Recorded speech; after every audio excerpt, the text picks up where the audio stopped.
কোরআনে কারিমে দুটি সূরা রয়েছে। এক সূরার নাম মুমিনুন, আরেক সূরার নাম মুমিন। সূরাতুল মুমিনুন, সূরাতুল মুমিন। মুমিন একবচন, মুমিনুন বহুবচন। একবচন মুমিনকে, বহুবচন মুমিনিন কারা, ঈমানদার কারা। আল্লাহ তাআলা দুভাবে, এককভাবেও মুমিনের পরিচয় দিয়েছেন, সমষ্টিগতভাবেও মুমিনদের পরিচয় দান করেছেন। সূরাতুল মুমিনুনের প্রথম যে 10টি আয়াত রয়েছে, এই 10টি আয়াত একসঙ্গে নাযিল হয়েছে, একসাথে। হযরত ওমর ইবনে খাত্তাব রাদিয়াল্লাহু তাআলা আনহু বলেন, যখন ওহী নাযিল হতো, নবীজির কাছে আমরা যদি থাকতাম, মধুপোকা যেমন আওয়াজ করে, গুনগুন করে, ভুনভুন করে, মধুপোকার আওয়াজের মতো আমরা উপলব্ধি করতাম। যখন দেখতাম নবীজির মাথার উপরে মধুপোকার মতো আওয়াজ হচ্ছে, তখন বুঝে নিতাম এখন ওহী নাযিল হবে অথবা হচ্ছে। একদিন এমন হলো, মধুপোকার আওয়াজের নেই আওয়াজ পেলাম, ডানে বামে সামনে পিছনে উপরে নিচে তাকিয়ে দেখলাম মধুপোকা নেই। তার মানে জিবরীল আলাইহিস সালাম এসেছেন, ওহী নাযিল করবেন। আমরা অপেক্ষা করছিলাম, দেখি নতুন কি আয়াত নাযিল হবে, নতুন কি নির্দেশ আল্লাহ তাআলা তার বান্দা বান্দীদেরকে দেয়। আমরা সকলে খুব আগ্রহের সঙ্গে, খুব আবেগ নিয়ে ইন্তজার করছিলাম, দেখি আল্লাহ পাকের কি নির্দেশ আসে। যখন ওহীর কাইফিয়ত শেষ হয়ে গেল, আরেকটা বিষয় হলো, যখন ওহী আসতো তো সাহাবায়ে কেরাম নবীজির মাথার উপরে একটি চাদর দিয়ে দিতেন, চেহারা ঢেকে দিতেন। ওহী এতটা ভারী, এতটাই শিদ্দত ছিল যে নবীজির চেহারা সাধারণ হালাত থাকতো না, চেহারা লাল হয়ে যেত। এমনি সুন্দর মানুষ ছিল, যখন ওহী নাযিল হতো চেহারা খুব লাল টক টক। হাদিস শরীফের মধ্যে মেসাল দিয়ে হয়েছে যে একটি আনার ফলকে চিপড়ালে যে লাল রস বের হয়, ঠিক নবীজির দুই কান এরকম লাল হয়ে যেত, এত লাল হতো। তো চেহারার উপরে কাপড় দিয়ে দিলাম, ওহী শেষ হলো। নবীজি ওহী শেষ হওয়া মাত্র একটা দোয়া পাঠ করলেন, এরপর এই 10টি আয়াত শোনালেন। দোয়া পাঠ করলেন, আল্লাহুম্মা জিদনা ওয়ালা তানকুসনা। হে প্রভু, আপনি আমাদেরকে বাড়িয়ে দিন, আমাদেরকে কম দিয়েন না। আপনি আমাদেরকে নিয়ামত বাড়িয়ে দিন, কম করবেন না। ওয়া আকরিমনা, আপনি আমাদেরকে সম্মানিত করুন, আমাদের ইজ্জত সম্মান খুব বাড়িয়ে দিন। ওয়ালা তুহিননা, আমাদেরকে দুনিয়ার এবং আখিরাতের জীবনে অপদস্থ করবেন না, লাঞ্ছিত করবেন না। সম্মান বাড়িয়ে দিন, নিয়ামত রাজি বাড়িয়ে দিন। ওয়া আতিনা, এবং আপনি আমাদেরকে আপনার ক্ষমা দান করুন, আপনি আমাদেরকে দেন। ওয়ালা তাহরিমনা, বঞ্চিত করবেন না। আপনার নিয়ামত, আপনার ক্ষমা, আপনার মাগফিরাত সব দেন, একেবারেই ক্ষমা করে দেন, বঞ্চিত করবেন না আমাদেরকে। ওয়ারযা'না ওয়া আসিলনা, এবং দুশমনদের উপর যেন আমরা বিজয় লাভ করতে পারি, আমাদেরকে বিজয় দান করুন। ওয়ালা তুসির আলাইনা, আমাদেরকে পরাজিত করবেন না, আমাদেরকে পরাভূত করবেন না। ওয়ারযা'না, আপনি আমাদের প্রতি সন্তুষ্ট হয়ে যান। ওয়া আরজিনা, আমরা যেন আপনার কদর তাকদীর, আপনার সন্তুষ্টির উপর আমি যেন আমার উপর সন্তুষ্ট থাকতে পারি, সেই ভাবনাও আমাকে দান করেন। আপনি আমাকেও রাজি করেন, আমি যেন সন্তুষ্ট থাকতে পারি। হযরত তাজুদ্দুল বিসরি রাহমাতুল্লাহ আলাইহি তিনি একবার বললেন, তুফান হয়েছে, আমার মসজিদে তুফান হয়েছে, আমার মসজিদে তুফান হয়েছে। সবাই বলল, তুমি কি খোদা? না, বিষয়টা বুঝতে হবে। আমি আল্লাহকে বলেছি, আল্লাহ আপনার চাওয়া আমার চাওয়া, আপনার পাওয়া আমার পাওয়া, আপনার তাকদীর যা আছে আমি মেনে নিলাম। অতএব তাকদীরের মধ্যে যদি আমার দুঃখ থাকে সেটাও আমি মেনে নিলাম। যদি আপনি আমাকে দুঃখ দেন মেনে নিব, সুখ দেন মেনে নিব, তুফান দেন মেনে নিব। আপনার মর্জিটাই আমার মর্জি। এজন্য বলছি যে আজকে যে তুফান হলো আমার মর্জিতে হয়েছে, তার মানে আল্লাহর মর্জির উপর আমি সন্তুষ্টি প্রকাশ করেছি।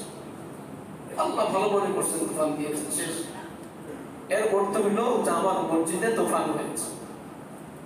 আকাবের আসলামদের এক ধ্যান ছিল, এক খেয়াল ছিল, আল্লাহর প্রতি তাদের একটা অগাধ ভালোবাসা ছিল, যে ভালোবাসার কারণে প্রতিটি মুহূর্তে আল্লাহ ছাড়া কিছুই বলতেন না। আল্লাহ জ্বর দিয়েছেন, আলহামদুলিল্লাহ। আল্লাহ তুফান দিয়েছেন, আলহামদুলিল্লাহ। তবে আল্লাহ, আপনি তো কমজোর বান্দা, আপনার তুফান আমি সহ্য করতে পারছি না, আপনার জ্বর সহ্য করতে পারছি না। আপনি তো শিখিয়েছেন, রব্বি আন্নি মাসানিয়া দুররু ওয়া আনতা আরহামুর রাহিমিন। আইয়ুব আলাইহিস সালাম বলেছিলেন, আল্লাহ আমার যে ক্ষতিটা হচ্ছে, যে কষ্ট হচ্ছে, আপনি তো দয়াবান, আপনি একটু এই কষ্টটা নিয়ে একেবারে সুস্থতার নিয়ামত দিয়ে আমার এই অসুস্থতার নিয়ামতকে পরিবর্তন করে দিন। এটাও নিয়ামত, ওইটাও নিয়ামত। এই নিয়ামতটা আমার কষ্ট হচ্ছে, আমি মানুষ তো সহ্য করতে পারছি না, আপনি সুস্থতার নিয়ামত দিয়ে আপনি আমাকে মালামাল করে দিন। সুবহানাল্লাহ। কি এক খেয়াল, কি এক খেয়াল। হাই হতাশ না করা। ডেঙ্গু জ্বরে আক্রান্ত, আল্লাহ আমাকে ডেঙ্গু জ্বর দিল। করোনা আক্রান্ত, আল্লাহ আমাকে করোনা দিয়েছে। ভাই, আল্লাহ যাকে যেটা দেওয়া সেটা দিবে, রাজা বিল কাজা। তবে এখন আল্লাহ পাকের কাছে দোয়া করতে থাকা, সন্তুষ্ট চিত্তে দোয়া করতে থাকা। আম্মা জানা আয়েশা সিদ্দিকা রাদিয়াল্লাহু তাআলা আনহাকে কেউ জিজ্ঞেস করলেন নবীজির চরিত্র সম্পর্কে, নবীজির চরিত্র কেমন ছিল? আম্মা জানা আয়েশা সিদ্দিকা বললেন, কোরআনে কারীমের 30 পারাটাই নবীজির চরিত্র ছিল। এর অর্থ কি? কোরআনে কারীমের 30 পারা আল্লাহ পাক যা বলেছেন, নবীজি একটি সেকেন্ড দেরি করেন নাই, সাথে সাথে তাকে তার জীবনে বাস্তবায়ন করেছেন। এরপর তিনি এই 10টি আয়াত তেলাওয়াত করে বললেন, এই 10 আয়াতের মধ্যে আল্লাহ যা বলেছে নবীজির জীবনের মধ্যে সবকিছুই পুরাটাই ছিল, পরিপূর্ণ ছিল।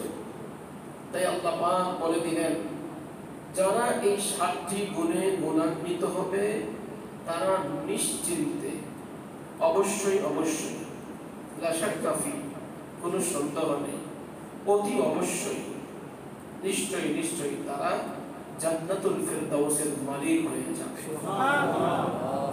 কোন ফিরদাউস? কোন জান্নাত? জান্নাতুল ফিরদাউস। জান্নাতুল ফিরদাউস কোথায়?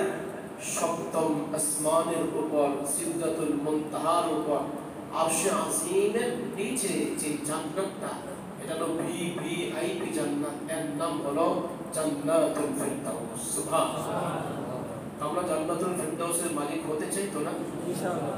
7টি গুণে গুণান্বিত হতে পারবো ইনশাআল্লাহ। ইনশাআল্লাহ। এই গুণটি কি এখন থেকে নাকি আরো 10 বছর পর থেকে শুরু করব? এখন থেকে।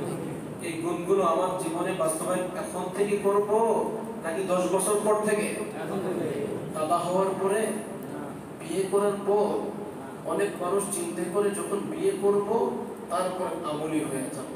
যখন বিয়ে করে তখন চিন্তা করে যখন বাবা হব তখন আমলি হব। এরপর যখন বাবা হয়ে যায় তখন চিন্তা করে যখন বিয়ে দিব মেয়ে অথবা ছেলেকে, নানা আর দাদা হব, আমার সন্তান কামাই করে আমাকে খাওয়াবে, তখন আমি তাসবিহ হাতে নিয়ে আল্লাহওয়ালা বুজুর্গ হয়ে যাব। এরপর যখন দাদা হয়ে যায়, নানা হয়ে যায়, মাজা ভেঙে যায়, কোমর বাঁকা হয়ে যায়, হাঁটুতে ব্যথা, মাজায় ব্যথা, চোখে দেখে না, ডায়াবেটিস রোগে আক্রান্ত, এবার বলে কি যে আল্লাহ তাআলা আরহামুর রাহিমিন, আল্লাহ তাআলা গফফার, আল্লাহ তাআলা সত্তার, আমি কমজোর বান্দাকে আল্লাহ এমনি মাফ করে দিবে। আমল করলো না সারা জীবন, আর শেষ জামানায় সে নিয়ত করে আল্লাহ এমনি মাফ করে দিবে। এর যে বোকা পৃথিবীতে আর কেউ নেই। কেউ যদি মনে করে আমি আমল করছি, আমার আমল দ্বারা আমি জান্নাতে যাব, তাহলে সে ধোঁকার মধ্যে আছে।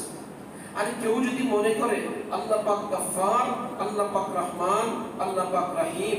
আল্লাহ তাআলা বিনা আমলে আল্লাহর ফজল ও করমে আমাকে জান্নাত দিয়ে দিবেন, সে অনেক ধোঁকার মধ্যে আছে। আমল দ্বারা জান্নাত যাবে এটাও ঠিক না, আমল ছাড়া জান্নাত যাবে এটাও ঠিক না। তুমি আমল করতে থাকো, আশা করতে থাকো। আশা করা যায় আমল যখন করেছি আল্লাহ পাক জান্নাত দিবেন, তখন আল্লাহ পাকের ফজল ও করমে তোমার আমলটি কবুল হবে, এরপর তুমি জান্নাতে যাবে। আল্লাহর কবুল হতে হবে, আল্লাহ পাকের মর্জি হতে হবে, আল্লাহ পাকের সন্তুষ্টি লাগবে।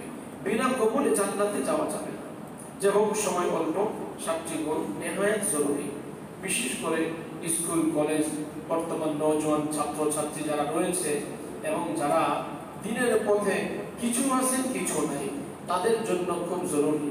কিছু কিছু ছাত্র ছাত্রী আছে শুধু জুমার নামাজটা পড়ে, অনেকে পাঁচ ওয়াক্ত নামাজ পড়ে না। আবার যারা পাঁচ ওয়াক্ত নামাজ পড়ে জামাতের সাথে পড়ে না, একা একই পড়ে। কাজেই অনেকে আছে আল্লাহকে ভয় করে কিন্তু বন্ধু বান্ধবদের কারণে তারা গুনার মধ্যে জড়িয়ে যায়। আল্লাহকে ভয় করে না, বন্ধু বান্ধব যখন একত্রিত চলে তখন বন্ধু বান্ধবদের খপ্পরে পড়ে তাদের সাথে চলাফেরা করার কারণে গুনার মধ্যে জড়িয়ে যায়। এজন্য এই সিফাতগুলো আমার ভিতরে আনার চেষ্টা করব। শুরু করেছেন যে সিফাত দিয়ে, শেষ করেছেন ওই সিফাত দিয়ে। শুরু করলেন যে আমল দিয়ে, শেষ করলেন সেই আমল দিয়ে। আল্লাহ পাক জানিয়ে দিলেন তোমার জিন্দেগির শুরুটা যে আমল দিয়ে, জীবনের শেষটা সে আমল দিয়ে। পৃথিবীতে আসলাম যে আমল দিয়ে, যখন মারা যাবে তোমার শেষ হবে সেই আমল দিয়ে। অতএব আল্লাহ পাক জান্নাতে যাওয়ার জন্য যে আমলটা দিয়ে শুরু করলেন ওই আমলটা দিয়ে শেষ করলেন। এই দুইটা আমল যার মধ্যে থাকবে এই মানুষটা বাকি আমলগুলো করা তার জন্য সহজ হয়ে যাবে। আপনি বলবেন আল্লাহ পাক কি দিয়ে শুরু করলেন? একটা সন্তান যখন ভূমিষ্ঠ হয়, মুসলমানের সন্তান হিসাবে ওই সন্তানের ডান কানে আযান দিতে হয়। আল্লাহু আকবার, আল্লাহু আকবার, আল্লাহু আকবার, আল্লাহু আকবার। আযান দেওয়ার জন্য ইমাম সাহেব দরকার নাই, মুয়াজ্জিন প্রয়োজন নাই, আলেম দরকার নাই, মুহাদ্দিস প্রয়োজন নাই। আযানের জন্য বাবা নিজেই যথেষ্ট। হাসপাতালে বাচ্চা হয়, আলেম ওলামা নাই, এজন্য আযানও দেয় না। কেন ভাই, আপনি কি আযান দিতে পারেন না? আপনার বাচ্চা হয়েছে, ওযুরও প্রয়োজন নাই। ওযু থাকলে ভালো, না থাকলে গুনাহ নাই। বিনা ওযুতে আযান দেওয়াটা মাকরুহ। সন্তান ভূমিষ্ঠ হয়েছে, আযান দেন ডান কানে। আপনি বাবা, আপনি আযান দেন। আপনি দাদা, আপনি আযান দেন। আপনি নানি, আপনি আযান দেন। আপনি দাদি সুস্থ আছেন, আপনি আযান দেন। মা খালাও ডান কানে আযান দিতে পারবে, কিন্তু উত্তম হলো পুরুষকে দেওয়া, বাবাকে দেওয়া। আপনার সন্তান, আপনি আযান দেন। আপনি ডান কানে আযান দিন, বাবা আমি তোমার বাবা, দেখো তোমাকে কোন পথে পরিচালিত করছি আমি বাবা। বাবা আযান দিবে, বাবা ডান কানে বাম কানে। বাবা আপনি কেমন বাবা হলেন? আপনার বাবা, আপনি সন্তান হলো আপনার, আপনি আযান দিতে পারলেন না, কিসের বাবা আপনি, কিসের মুসলমান আপনি? আপনি যখন বাবা, সন্তান যখন হবে ডান কানের মধ্যে আযান দিবেন। আল্লাহু আকবার, কিবলামুখী হয়ে আযান দেওয়াটা সুন্নাত। কিবলার দিকে ফিরে বাচ্চাকে রেখে কিবলার দিকে ফিরে আযান দেন। আল্লাহু আকবার, আল্লাহু আকবার, আল্লাহু আকবার, আল্লাহু আকবার। এত জোরে আযান দিবেন না, বাচ্চার পর্দা ফেটে যায়। আস্তে আস্তে দিবেন, ধীরে স্থির ভাবে, আস্তে আস্তে। দাঁড়িয়ে দাঁড়িয়ে দেন, বসে বসে দেন। দাঁড়িয়ে দেওয়াটাই সুন্নাত। দাঁড়িয়ে দেন, বাচ্চা আপনার কোলে থাকবে অথবা দাদির কোলে থাকবে। আযান দিবেন, আযান দিবেন। হাদিস শরীফের মধ্যে আছে, বাচ্চা যখন জন্মগ্রহণ করে কান্না করে, প্রতিটি বাচ্চা কান্না করে। কান্না করে নাই আমাদের নবীজি, কান্না করে নাই ঈসা আলাইহিস সালাম, কান্না করে নাই মারিয়াম আলাইহিস সালাম। এই তিনজন কান্না করে নাই, বাকি সমস্ত বাচ্চা কান্না করেছে। তার কারণটা কি? ঈসা নবীর মা দোয়া করেছেন, ঈসা নবীর বাবা দোয়া করে, আর ঈসা নবীর আম্মা দোয়া করেছেন, মারিয়াম আলাইহিস সালামের বাবা দোয়া করেছেন, মাওলা আমি তো সন্তান আপনার কাছে চাই, এমন সন্তান যেই সন্তান মসজিদ ঝাড়ু দিবে, ওই সন্তানকে এবং তার বংশধরকে শয়তান থেকে নিরাপদ চাই। শয়তান যেন ধোঁকা দিতে না পারে, শয়তান যেন খোঁচা দিতে না পারে, শয়তান যেন কান পড়া দিতে না পারে।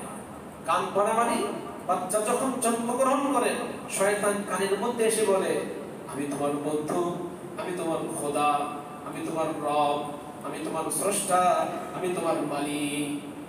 শয়তান এই কথাগুলো কানের মধ্যে কান করা দেয়। আমি তোর খোদা, আমি তোর মালিক, আমি তোর রব, আমি তোর সব। আমার কথা তুই মানবি, আমার পথে চলবি, আমার মতে চলবি। শয়তান কানের মধ্যে এই পড়াগুলো দিয়ে দেয়, এই ঝাড়ফুঁক শয়তান দিয়ে দেয়। তো আল্লাহ রাসূল বলেন, সন্তান যখন জন্মগ্রহণ করবে ওই শয়তানের কান পড়া যখন দিবে, তুমি সাথে সাথে ব্রেকেট দিয়ে দাও। অন্তরটাকে ব্রেকেট দিতে হবে, অন্তরকে ব্রেকেট দিতে হবে। অন্তরকে আমি ব্রেকেট দিব কিভাবে? যখন কোন মানুষ সন্তানের ডান কানে আযান দিবে, আল্লাহু আকবার, আল্লাহু আকবার, সাথে সাথে এই সন্তানের অন্তরটা ইয়াউমে আযানে আল্লাহ পাক রব্বুল আলামিন যেদিন বলেছিলেন, আলাস্তু বিরাব্বিকুম, আমি কি তোমাদের রব না, আমি কি তোমাদের প্রতিপালক না? আযান শোনা মাত্রই অন্তরের সম্পর্ক ওই ইয়াউমে আযান আলাস্তু বিরাব্বিকুম তার সাথে হর্ন কানেকশন হয়ে যায়। সুবহানাল্লাহ, কানেকশন হয়ে যায়। সন্তান দেখবেন যখন আযান দিবেন ও চোখটাকে বড় করে চুপ, আর কোনো কান্না করে না, কান্না শেষ। যেন সে কি ভাবছে, চোখে তো দেখে না, কিন্তু যখন আযান দিবেন আপনি খেয়াল করবেন যেন আমার সন্তান কি যেন ভাবতেছে, ও কি যেন পেয়ে গেছে, যেন কার সঙ্গে কথা বলছে, যেন কার কথা শুনছে। ডান কানে আযান যখন দিয়ে দিবেন, বাম কানে যখন ইকামত দিয়ে দিবেন, এরপরে সন্তানের অন্তরটা ব্রেকেট হয়ে গেল। এবার শয়তান লাখো কোটি চেষ্টা করো এই মানুষটাকে নাস্তিক বানাতে পারবে না, নাস্তিক্য থেকে বেঁচে গেল। হ্যাঁ, এখন শয়তান চেষ্টা করবে এই মানুষটাকে গুনাহগার বানাতে, কিন্তু ঈমান নষ্ট করতে পারবে না। আযানের মাধ্যমে, ইকামতের মাধ্যমে এই সন্তানের ঈমান হেফাজত হয়ে গেল, তার ঈমান হেফাজত হয়ে গেল। তাই বুজুর্গানে দ্বীন উলামায়ে কেরাম বলেন, আযান এবং ইকামতের ফজিলত হলো, আযান ইকামত দিলে শয়তান থাকে না, ভেগে চলে যায়। আপনারা কি বলেন, আযান দিলে শয়তান থাকে না? তো সন্তানের সামনে যখন আযান দিবেন তখন কি শয়তান থাকবে? শয়তান থাকবে না। তো অন্তর চতুর্দিক খালি, অন্তরটা খালি। তাহলে শয়তান এসে কান করা দিল, আমি তোমার রব, আমি তোমার মাওলা, আমি তোমার খালেক, আমি তোমার সব। এরপর যখন আল্লাহ দেওয়া শব্দ দিয়ে আমি আল্লাহু আকবার পাঠ করব, আল্লাহু আকবার পাঠ করব, আশহাদু আল্লা ইলাহা ইল্লাল্লাহ পাঠ করব, যেন বাবার মাধ্যমে, মায়ের মাধ্যমে, দাদা দাদির মাধ্যমে, আত্মীয়স্বজন, ইমাম আলেমের মাধ্যমে তার দিলের মধ্যে বসায় দিলাম, না না, শয়তান রব না, তোমার আমার রব আল্লাহ, যিনি সবচেয়ে বড়, সবার বড়। আল্লাহু আকবার। আর শোনো, তোমার কালিমা হবে লা ইলাহা ইল্লাল্লাহ, লা ইলাহা ইল্লাল্লাহ। সর্বশেষ এটা দিয়ে সিল কবর মেরে দাও। আযান আল্লাহ সবচেয়ে বড়, অতএব যিনি সবচেয়ে বড়, ইবাদত কার হবে? ইবাদত হবে কার? আল্লাহ। যে বড় তার ইবাদত হবে। আল্লাহু আকবার, আল্লাহ সবচেয়ে বড়, অতএব লা ইলাহা ইল্লাল্লাহ। আল্লাহ যখন সবচেয়ে বড়, ইবাদত আর কারো করব না, যিনি সবচেয়ে বড় তার ইবাদত আমার করতে হবে। ওয়ালা যিকরুল্লাহি আকবার, আল্লাহ বড়, আল্লাহর জিকির বড়। আল্লাহু আকবার, ওয়ালা যিকরুল্লাহি আকবার। একদিকে বললেন আল্লাহ বড়, আরেকদিকে বললেন আল্লাহর জিকির বড়। ওয়ালা যিকরুল্লাহি আকবার, আল্লাহ বড়, আল্লাহর জিকিরও বড়। শয়তান বড় না, শয়তান মাখলুক, তুমি মাখলুক, মাখলুক মাখলুকের কথা মানতে পারে না, মাখলুক মাখলুকের গোলামি করতে পারে না, মাখলুক গোলামি করবে খালিকের। খালিক আল্লাহ, সমস্ত ক্ষমতাবান আল্লাহ। আল্লাহু খালিকুস সামাওয়াতি ওয়াল আরদ। তুমি জিকির করবে, ইবাদত করবে কিভাবে? কিভাবে? ও দাঁড়িয়ে, বসে, শুয়ে, দাঁড়িয়ে, বসে, শুয়ে। মানুষের অবস্থা তিনটা, হয় দাঁড়িয়ে থাকবে, না হয় বসে থাকবে, না হয় শুয়ে থাকবে। আল্লাহ পাক বলেন, ফাইদা ফাদাইতুমুস সালাতা ফাযকুরুল্লাহ কিয়ামাও ওয়া কুউদাও ওয়া আলা জুনুবিকুম। নামাজ শেষ করে যখন বাড়িতে যাবে, মসজিদ থেকে বের হয়ে যাবে, বলো তো তখন তোমার অবস্থান কয়টি? তোমার অবস্থা হবে তিনটি। এক নম্বর হয় তুমি দাঁড়িয়ে দাঁড়িয়ে থাকবে, অথবা চলতে থাকবে, অথবা দোকানে বসবে, অথবা বাসায় যায় শুবে। এই তিন অবস্থায় নামাজ পড়েছো মনে করিও না আল্লাহর সাথে সম্পর্ক শেষ হয়ে গেল। নামাজের মাধ্যমে তো আল্লাহর সঙ্গে তোমার খাস সম্পর্ক হয়েছে। এবার তুমি দাঁড়িয়ে থাকো, বসে থাকো, শুয়ে থাকো, সর্ব অবস্থায় আল্লাহকে ভুলিও না, আল্লাহকে স্মরণ করতে থাকো, কলবি জিকির করতে থাকো, লিসানে জিকির করতে থাকো। যদি লিসানে জিকির করতে না পারো তো কলবের মধ্যে আল্লাহকে স্মরণ করতে থাকো। বেটা, মাত্র নামাজ পড়ে আসলে দাঁড়িয়ে দাঁড়িয়ে গুনাহ করিও না, মাত্র নামাজ পড়ে আসলে বসে বসে গীবত করিও না, এই মাত্র নামাজ পড়ে আসলে শুয়ে শুয়ে মোবাইল দেখে গুনাহ করিও না। আল্লাহ পাক বলে দিয়েছেন দাঁড়িয়ে থাকো গুনাহ করবে না, বসে থাকো গুনাহ করবে না, শুয়ে থাকো গুনাহ করবে না, আল্লাহর স্মরণ করো। ফাজকুরুল্লাহ কিয়ামান ওয়া কুউদান আলা জুনুবিকুম। আরো আশ্চর্যের বিষয়, নামাজের পরে তো আল্লাহ স্মরণ করতে বলছে, হালাকে আমরা যখন মসজিদে আসি মসজিদের ভিতরে বসে বসে মোবাইল টিপতে থাকি। আশ্চর্য বিষয়, চুরি চুরি সিনা চুরি, চুরি চুরি সিনা চুরি। আল্লাহর ঘরে এসে আল্লাহর সাথে বেয়াদবি। অথচ আল্লাহ পাক বললেন মসজিদ যখন বের হবে এতক্ষণ তো নামাজে ছিলা, খুশুখুশুর সঙ্গে নামাজে ছিলা। যখন তুমি নামাজ পড়েছো তখন আল্লাহর ধ্যান ছিল। সমস্ত প্রশংসা আল্লাহ, যিনি সারা বিশ্বের রব, যিনি দয়ালু দয়াবান, যিনি বিচার দিবসের মালিক। এত সুন্দরভাবে আল্লাহর ইবাদত বন্দেগী করলে, নামাজের মধ্যে দাঁড়িয়ে বললে আল্লাহ আপনি আমার রব, দেখেন আপনার সামনে আমি সারেন্ডার করেছি, দুই হাত বেঁধে নিয়েছি। এরপর রুকু করলে দেখেন আল্লাহ আপনার সামনে আমার পুরো দেহটাকে নত করলাম। এরপর সিজদা করে বললে দেখেন আল্লাহ আমার এই মাথাটাকে আপনার সামনে নত করে দিলাম। এরপর তুমি বলো সুবহান রাব্বিয়াল আলা, সুবহান রাব্বিয়াল আযীম। এতক্ষণ তো তুমি আল্লাহর ধ্যানে ছিলে, আল্লাহর জ্ঞানে ছিলে, আল্লাহর সামনে ছিলে, গুনাহ করো নাই। কিন্তু কোন জামানা এখন, কোন জামানা এখন? সাহাবায়ে কেরাম তো মসজিদে ঢোকার পরে দূর শব্দ করতেন না, একদম কোনো শব্দ করতেন না। হাদিস শরীফের মধ্যে আছে কোন বান্দা যখন মসজিদে প্রবেশ করে একজন ফেরেশতা ওই বান্দার জন্য দোয়া করতেই থাকে, করতেই থাকে, করতেই থাকে। কি দোয়া? আল্লাহুম্মা গফিরহু ওয়ারহামহু, আল্লাহ এই বান্দাটাকে মাফ করেন, রহম করেন, মাফ করেন, রহম করেন, মাফ করেন, রহম করেন, মাফ করেন, রহম করেন। কিন্তু বান্দা যদি বাতাস ছাড়ে অথবা বান্দা যদি দুনিয়াবি কথা বলে তখন বলে আল্লাহ আপনার বান্দা আপনার ঘরে এসে আপনার ঘরের সম্মান করলো না, আল্লাহ এই বান্দার উপর আযাব নাযিল করে, এই বান্দার উপর লানত নাযিল করে। মসজিদে এসেও রহমতের বিনিময়ে রহমত না নিয়ে লানত আর অভিশাপ নিয়ে গেল ফেরেশতাদের। নাউযুবিল্লাহ। আশ্চর্য বিষয় যে মসজিদের মধ্যে এসেও আজীব আজীব, হ্যাঁ, ছাত্র মসজিদে এসেও যুবক তাকরা নওজোয়ান, কি হিম্মত, মা হিম্মত, আমার শক্তি আছে, আমার এই আছে, আমার সে আছে, তার বুকের পাঠা কত বড়, তার কলিজা কত বড়, খোদার সঙ্গে নমরুদের মতো, ফেরাউনের মতো। এখানে এসো ইউটিউব চালায়, এখানে এসো ভিডিও চালায়, এখানে এসো ফেসবুক চালায়। আশ্চর্য বিষয়, তোমার কি ভয় লাগে না? নমরুদের ইতিহাস তুমি পড়ো নাই? ফেরাউনের ইতিহাস তুমি পড়ো নাই? নমরুদ থেকে ক্ষমতা বেশি। ঢাকা শহরে একটা বাড়ি হয়ে গেল, তাই মনে করছো আমি অনেক বাড়িওয়ালা। লা হাওলা ওয়ালা কুওয়াতা ইল্লা বিল্লাহ। কিসের বাড়িওয়ালা, কিসের গাড়িওয়ালা, কিসের বাড়ি তোমার, কিসের গাড়ি তোমার? অসুস্থ হয়ে গেলে, ডেঙ্গু জ্বরে আক্রান্ত হয়ে গেলে হা হা হা হা, একটা মশা কামড় দিয়েছে, মশার সঙ্গে বাড়িওয়ালা পারো না, গাড়িওয়ালা মশার সঙ্গে পারে না, বাড়িওয়ালা মশার কামড় সহ্য করতে পারে না, ডেঙ্গু জ্বরে আক্রান্ত, মারা যাবো, মারা যাবো। গত 3 দিন আগে আমার মাদ্রাসার এক ছাত্রী বয়স মাত্র 7-8 বছর ডেঙ্গু জ্বরে আক্রান্ত হয়ে হাসপাতালে মারা গেছে। 7 বছরের বাচ্চি ডেঙ্গু জ্বরে আক্রান্ত হয়ে মারা গেল। হ্যাঁ, তো তুমি বাড়িওয়ালা ডেঙ্গু জ্বরে আক্রান্ত হয়ে হাই হতাশ কেন করো, হাই হতাশ কেন করো? তোমার ইউটিউব তোমাকে বাঁচাতে পারে না, ফেসবুক তোমাকে বাঁচাতে পারে না, বন্ধু বান্ধব এগিয়ে আসে না? বন্ধু বান্ধব হলো সব ছন্নাময়ী বন্ধু বান্ধব, এগুলো স্বার্থপর। দুনিয়ার বন্ধু বান্ধব স্বার্থপর। টাকা আছে, বন্ধু আছে, টাকা নাই বন্ধু নাই। ঠিক কিনা বলে?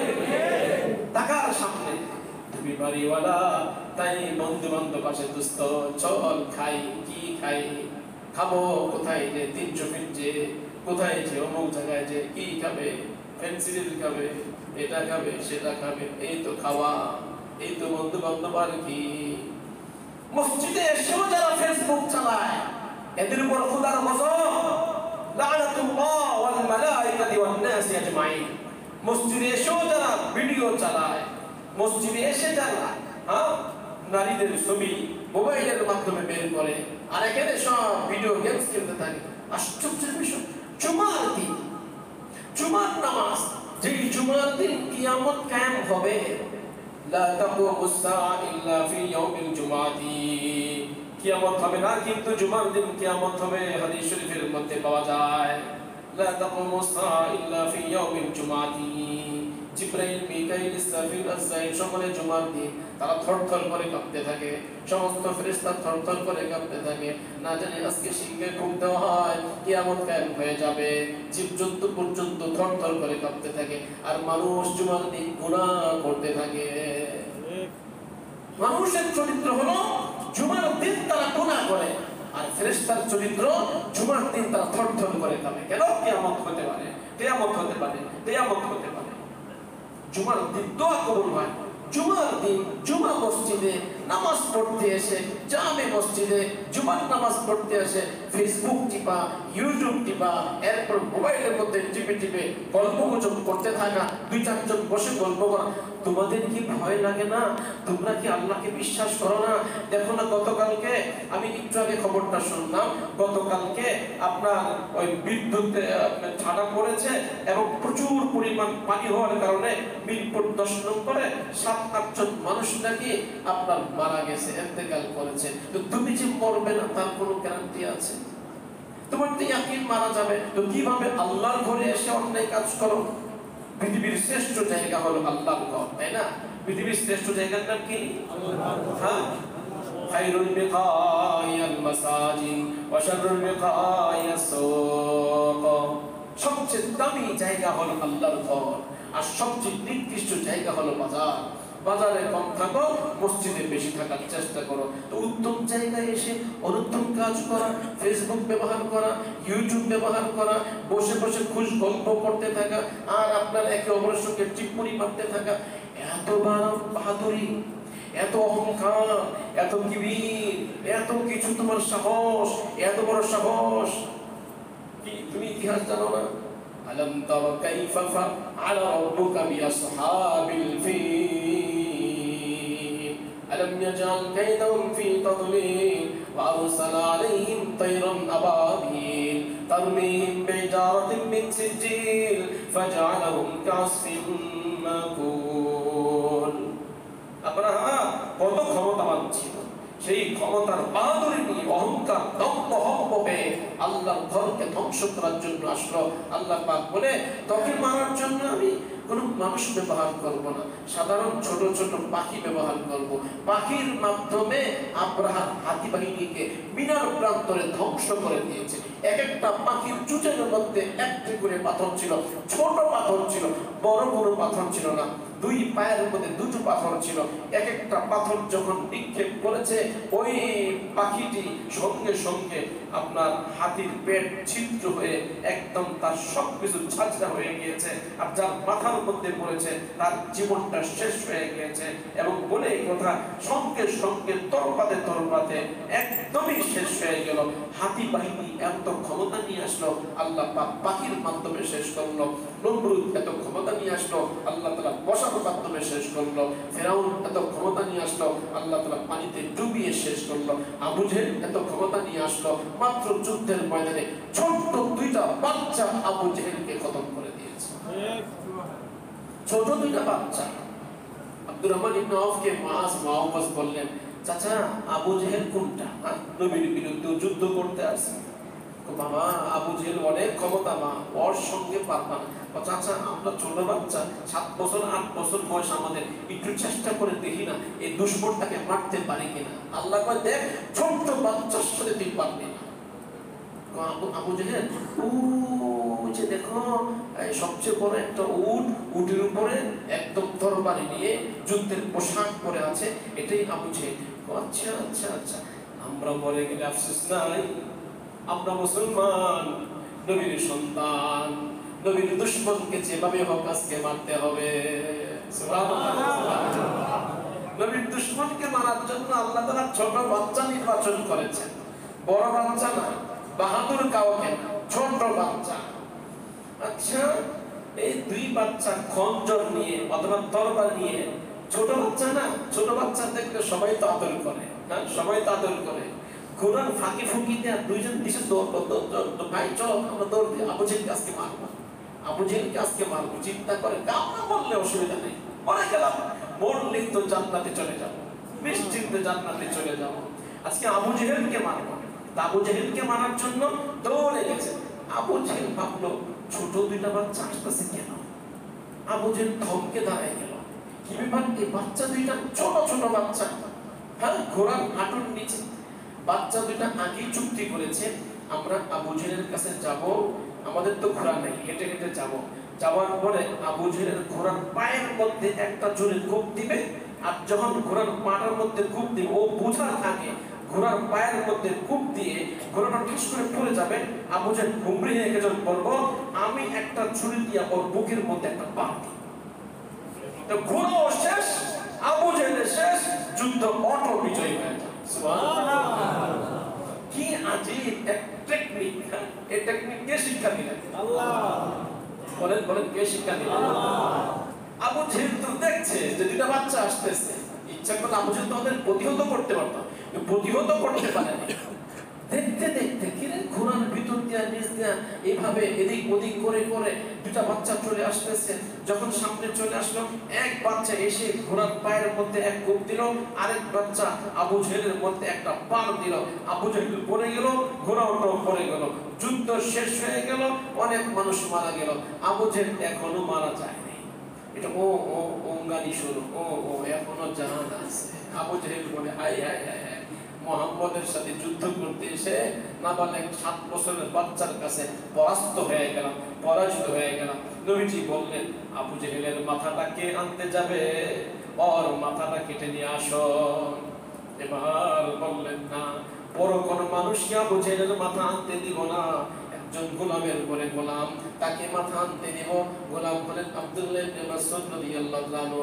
তিনি আবার সবচেয়ে বড় আলেম ছিলেন, তিনি সবচেয়ে বড় আলেম ছিলেন, আবার সবচেয়ে বেশি খাটো ছিলেন, আবার তিনি কোনো আজাদ ছিলেন না, তিনি গোলাম ছিলেন। যাও, তুমি যাও, তুমি আবু জেহেলের মাথা কেটে নিয়ে আসো। আবু জেহেলের মাথা যখন কাটতে গিয়েছে, বুকে পড়ছে, আবু জেহেল তো রক্ত পড়তেছে, রক্ত পড়ছে। তখন আবু জেহেল বলে, এই তুমি কে? আমার নাম ইবনে মাসউদ। তুমি কি মুহাজির না আনসার? তুমি কোন গোত্রের? বলে এই কথা, আমি তো একজন গোলাম।